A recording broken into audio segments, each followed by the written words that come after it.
But what I'd like to do is actually just walk through kind of from the start, a lot of the first that we've had to reflect on when was the first and what does it mean in terms of where we are now. So last chance, or not last chance, but I'm going to keep that poll open at pollev.com/PatrickRyan800. So vote for your favorite OHDSI highlight. So, as Craig mentioned at the start of the call, on December 16th, 2013, Columbia University formally voted to establish the OHDSI Central Coordinating Center. And so that's our formal birth date.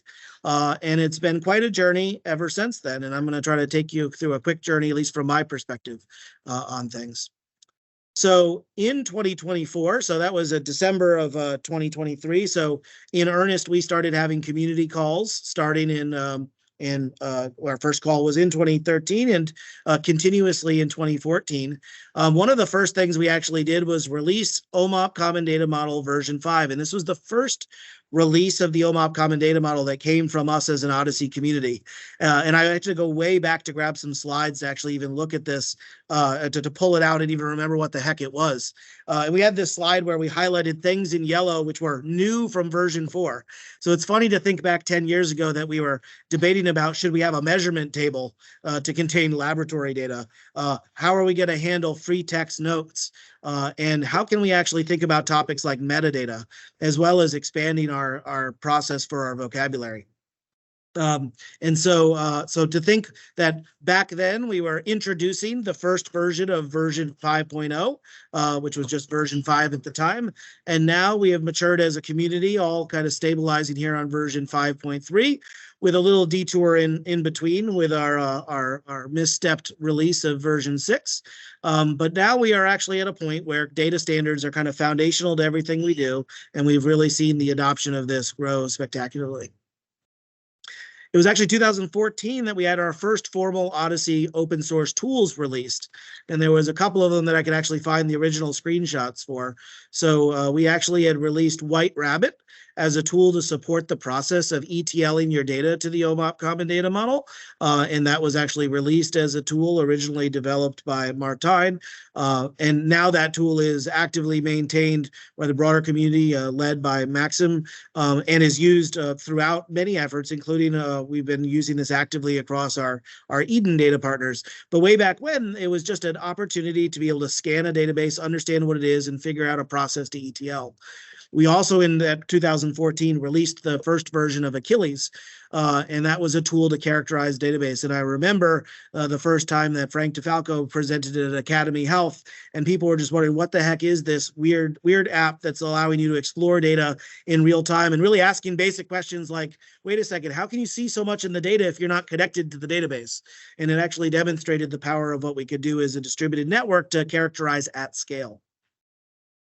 We actually held our first OHDSI face-to-face meeting in 2014.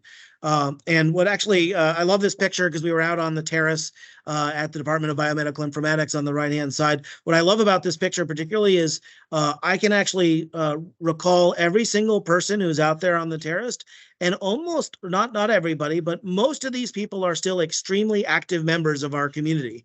And so, you know, while sometimes people will talk about that there was like a founding group within OHDSI, you know, there was actually a broad group at the start. And even as this first kickoff meeting, we had dozens of individuals that came together and have stayed together for an entire decade, which I think is remarkable. At least in my professional life, I haven't actually had something where I've seen so many people stick together for so long. And I think it's a great tribute to our community.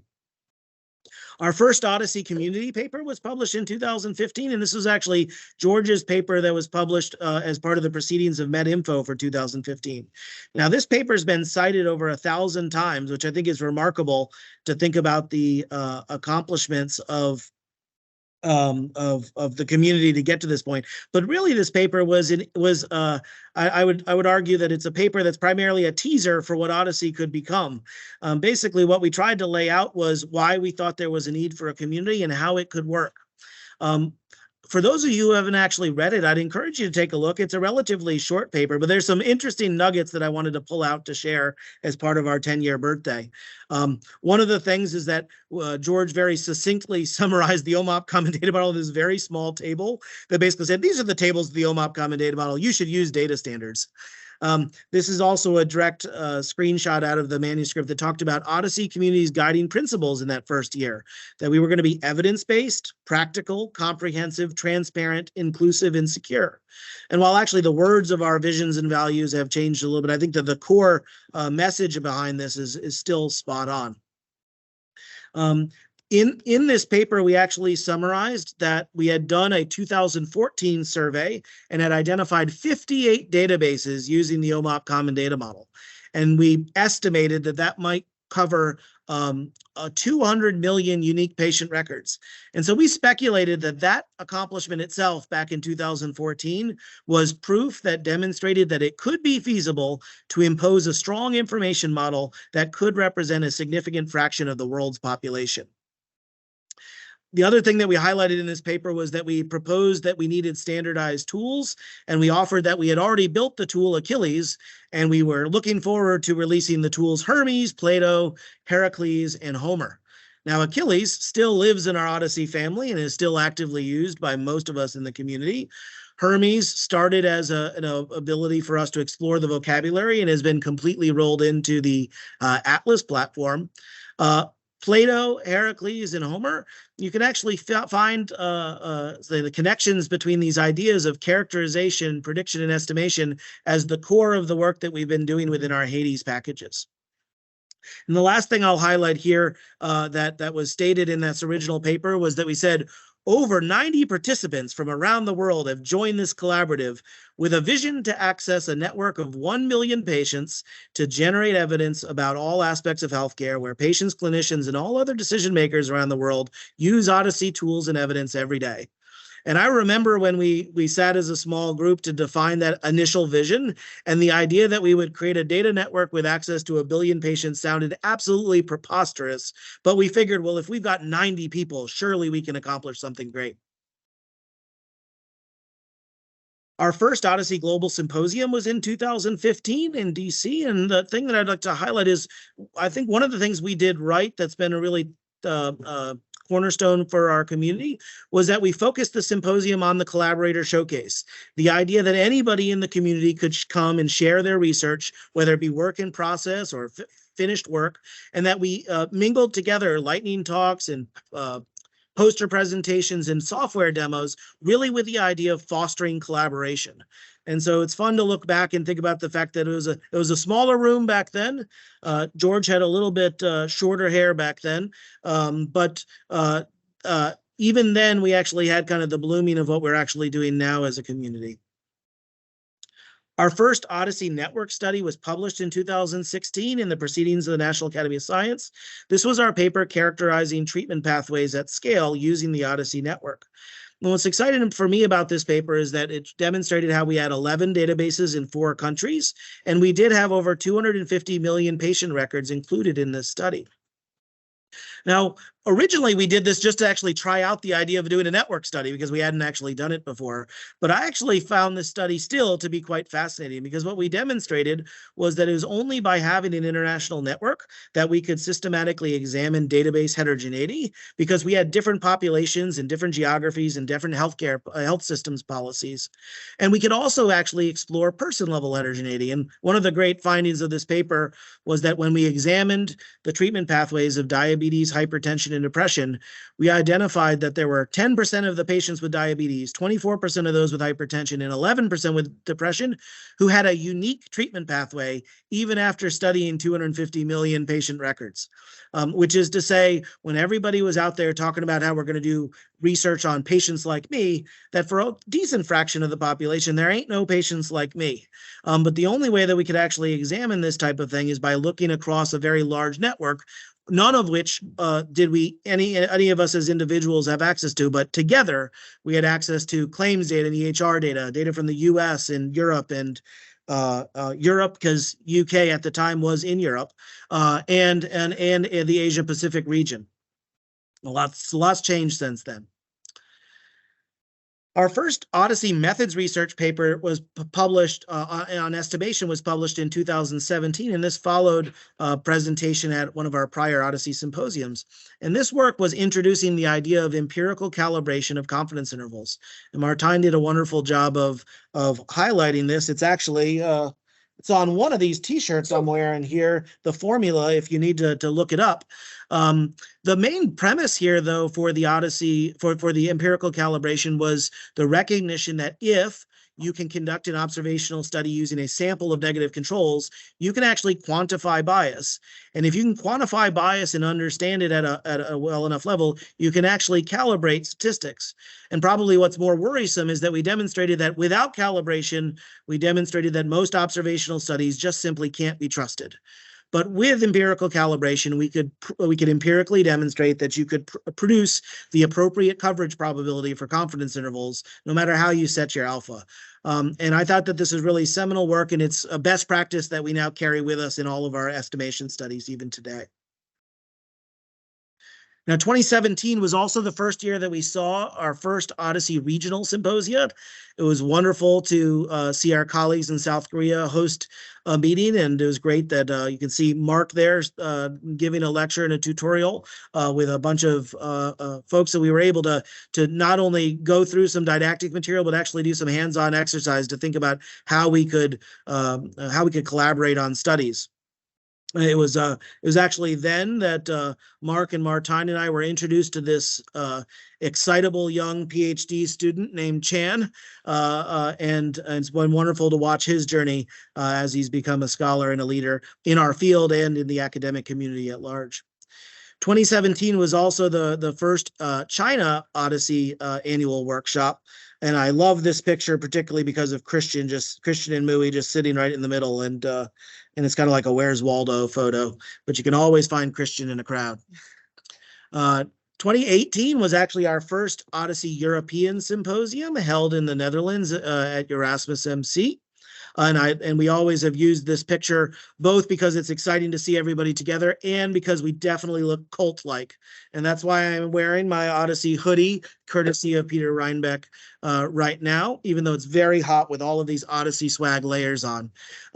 But really thinking about OHDSI Europe that year, it was really a kickoff not just for OHDSI in Europe, but also for really how the work of OHDSI has been able to have profound impact across the European region. It was 2018 that actually the IMI Eden project kicked off, and we've now seen over 187 databases on the journey to standardize their data to the OMOP Common Data Model. And many of those data partners are now supporting regulatory efforts such as Darwin EU. And so it's fun to think back when we were all there as a cult, where we would actually end up now. Cult in the best of terms, I suppose. 2018 was also the first year that we actually published OHDSI methods research on prediction. And this was a paper that was led by Jenna Reps, published in JAMIA. And this was previously presented by Peter at one of our prior OHDSI symposia. Why I really want to highlight this is not only because prediction is one of our foundational analytic use cases, but because I think this paper did something remarkable that really serves as a model to think about how we in OHDSI can think about work.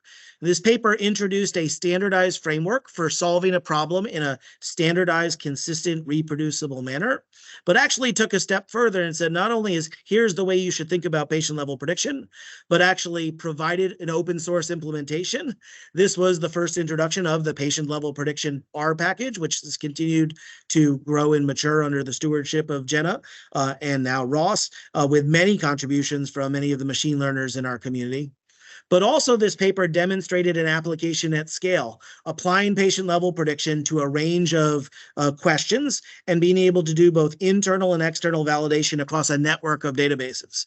And even to this day, as I watch the literature come through in machine learning, it is so rare that you actually see prediction models that are actually trained in one data set and properly evaluated in another data set, in large part because they don't have a standardized framework with an open source implementation that can be applied at scale. And so back in 2018, when we introduced this, I don't think that I had an idea that this would really become a kind of a bellwether for not only how OHDSI can do prediction, but a lot of the guidance that's come out for how machine learning should be applied in healthcare really can point its way back to all the guidance that's provided in this manuscript. Our first Odyssey Study-a-thon was in 2018. We were back in New York, another picture of the beautiful New York skyline. What I remember most about this was we had this bold idea that I remember at the start saying was a little bit crazy, but why not? Why the heck not? And the idea was, instead of us deciding on doing a study and figuring out some sort of plan and working asynchronously over a course of weeks or months or years, why don't we actually just stick everybody in a room for 3 days and see how far we can get? And while this wasn't necessarily a success in terms of delivering a publication at the end of the 3 days, I think it was a phenomenal success in bringing people together, everybody making their own individual contributions. And we actually did produce estimates of estimating the comparative safety of RA treatments at that time. And probably even more importantly, this has now become a model for how we can think about collaboration that we've now successfully applied across our community over a dozen times. And the basic spirit of it is, individually, we can't tackle these problems alone, but together we can actually work together to make our own contributions to do something as a team in a very efficient manner. It's also really fun, again, to see all the faces. This is now going 8 years back, or no, 7 years back, and I think just about everybody on here I still see as a friendly face who continues to be active in our community. 2019, we held our first Women of Odyssey Real World Analytics Leadership Forum, which was a great effort that was spearheaded by Maura. Thing I want to highlight here is Dr. Janet Woodcock. She was an active supporter of Odyssey from its onset. She was actually the chair of the original OMOP project, and she joined this Women's Leadership Forum. For those of you who don't know, Dr. Woodcock's actually retiring at the end of this year, and I think that this session here was not just a great session for the women in our community, but really was a testament to true leadership. And I think Dr. Woodcock and the entire panel provided a great demonstration of what servant leadership looks like. And I was quite inspired and moved by this. I also see Dr. Joanne Waldstreicher, who is our chief medical officer at J&J. She has since retired, but her legacy lives on because of her tremendous leadership. And then, of course, you see Dr. Noemi Eladad, who's now a chair at Department of Biomedical Informatics at Columbia. So I have to say good things about her since she's my boss now. All right. So 2019, we released the Book of Odyssey. Martijn Schumi and David Madigan presented this at the symposium, and it's really amazing to think that as a community, we generated a true book that everybody got. I've got my copy right here. I remember when Martijn had this idea that we were going to write a book and that we were going to get the community to write the book. The idea that that was going to be done over the course of a year seemed preposterous to me. Not only did we produce a book, but it's actually still remains a very helpful resource for the community and really set us on a way to think about one of our core pillars being education and supporting our community through educational materials. And I look forward to the Book of Odyssey being an enduring open source resource that can continue to evolve as our community does. Our first Legend hypertension study was published in 2019 in The Lancet. Mark Suchard was the lead author of this paper. Why I want to call this out is because I think Legend is a really good demonstration of how we can generate evidence at scale that can actually have real clinical impact. In this paper, we were able to demonstrate that the clinical guidelines for hypertension still had tremendous evidence gaps, and we were able to identify differential safety and effectiveness across treatments that could be informative information. And so what we really want to be able to do is follow this as a model. And one of the things I really appreciated about this manuscript is we tried to serve it up as a model for how things could be done. 2020 was our first virtual study-a-thon, not by our own choosing, but of course the COVID pandemic made us not be able to have our in-person Odyssey Europe meeting in Oxford, but we pivoted to figure out how as a community we could do something even better together. And so the Odyssey Study-a-thon that we held was an opportunity for us to generate evidence at scale to support the pandemic. And what I'm proud that came directly out of those few days together included us conducting a study that estimating the safety of hydroxychloroquine. This information was generated during that study-a-thon, made quickly, publicly available and transparently, and was used by our colleagues at the EMA to warn patients about the potential concerns of concomitant use of hydroxychloroquine and azithromycin.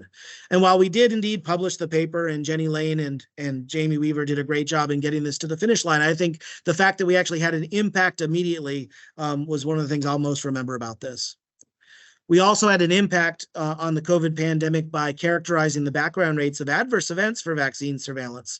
And really to see a call to arms in terms of the FDA and the EMA both asking for this information to support their regulatory obligations. And we as a community coming together not only to generate a standardized package to generate estimates, but also to conduct thorough methodologic research on what the right way to estimate incidence is, and to conduct an analysis across our entire network.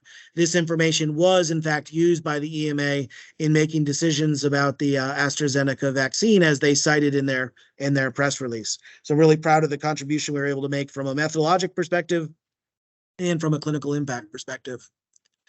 And then another thing that directly came out of our COVID study-a-thon that I'm really proud of was how we actually used this not as an opportunity to panic and just try to generate evidence like everybody else seemed to be doing at the time of throwing lots of stuff out on medRxiv, but actually using this as an opportunity for us to figure out how to increase the reliability of our research process.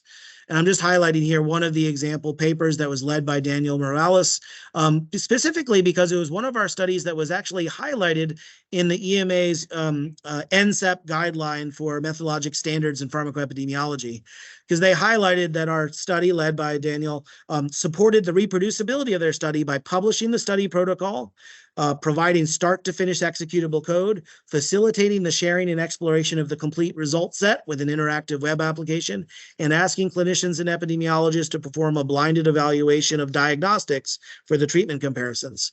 And the idea that our work was being recognized as how to do science, to me, is just as important as what we actually found about any particular hypothesis, because that's the kind of enduring work that we should be able to carry forward to any of our studies. And it's actually this commitment to reliable evidence that I think personally I feel most proud about. If I just summarize for you the plenary sessions we've had at our OHDSI Global Symposia, you'll see a clear theme that emerges that I feel like is on point for what the world needs right now. Back in 2015, we talked about OHDSI in action, open source analytics for patient-centered evidence.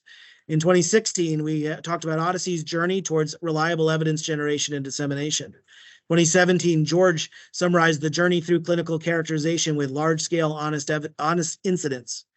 That was the precursor to the how often study we're doing now. In 2018, we talked about large-scale evidence generation and evaluation of a network of databases. This was when we introduced the LEGEND study. 2019, we talked about the journey towards real-world evidence for regulatory decision-making, and we highlighted how we needed to focus on data quality. We introduced the established best practices through the Book of OHDSI, and we proved that we could successfully replicate randomized clinical trials using the LEGEND framework. We also, in 2020, covered reproducibility and generalizability. 2021, we covered phenotype development, evaluation, characterization. 2022, we followed up with objective diagnostics as a pathway to provably reliable evidence. In 2023, we improved the reliability and scale of case validation. All of these really are core to the theme of where we started way back in December of 2013 to figure out how we can make responsible use of observational data. And I feel like while the journey's not over, this journey that we can look back on is something that we can all be proud of. So last three things I'll close up on. OHDSI's made amazing progress over the last 10 years. If I think about us, I think about collaborations. We've been tremendously productive in terms of our collaborations and scholarship with over 620 publications and 12,000 citations. We think about the OMOP Common Data Model adoption. We're now at over 530 databases covering 956 million unique patient records. I'll make a quick callback. George said in that MedInfo paper, we had 58 databases and 200 million patients, but he said it's feasible to impose a strong information model representing a significant fraction of the world's population. 12% is not bad for a decade in review. Well, probably what I'm most proud about is our map of collaborators. Looking at where we are in 2023, we now have 3,700 collaborators in 83 countries together. And George said in that first paper that we had over 90 participants from around the world who've joined the collaborative, but it was because we had a shared vision to access a network of 1 billion patients to generate evidence about all aspects of healthcare, where patients, clinicians, and all other decision makers around the world use OHDSI tools and evidence every day. Now, we are almost at 1 billion patients. So we have almost reached one part of this preposterous vision that we laid out 10 years ago. we are not at the point where patients, clinicians, and all other decision makers are using OHDSI tools and evidence every day. So we can be really proud of the journey we've been on up to this point. I think that the journey ahead is still requires our commitment and dedication to the goals of what we've set forth, and to this ideal that as an open science community, we can collaborate together to do better. So I just told you all the serious things and all the important, profound work we've had in healthcare, but apparently all you care about is my Lego movie. That seems like that's the highlight of the last decade, which I have to admit does warm my heart a little bit and sadden me all at the same time. Oz was holding up my Lego man. I hope that some of you brought your Lego people as swag. We can see that there's lots of votes for study-a-thons. Indeed, that everybody who's experienced a study-a-thon usually comes away with a memorable experience. Our legend studies and generating evidence at scale, building Atlas as a platform for evidence generation, the Book of OHDSI, more Legos, every closing talk from every single global symposium. I think that's somebody trying to make up for the fact that only one person liked the escape room. Reproducibility challenge. That was a wonderful time trying to figure out how to do that virtually, and actually got quite a lot out of that, with a big thanks to Yasser for participating in that. Our Hades packages, the COVID study-a-thon, after hours at OHDSI conferences. So yes, we play hard and work hard and play hard. Heading out to Rotterdam, the Eden Academy. I don't know what that is, but I'm gonna think it's good. All right. So those are some of your highlights. I encourage you to continue to post in your ideas, but also I think Craig's asked you all to raise your hand. And if you'd like to speak up and share a highlight, we'd love to hear from you.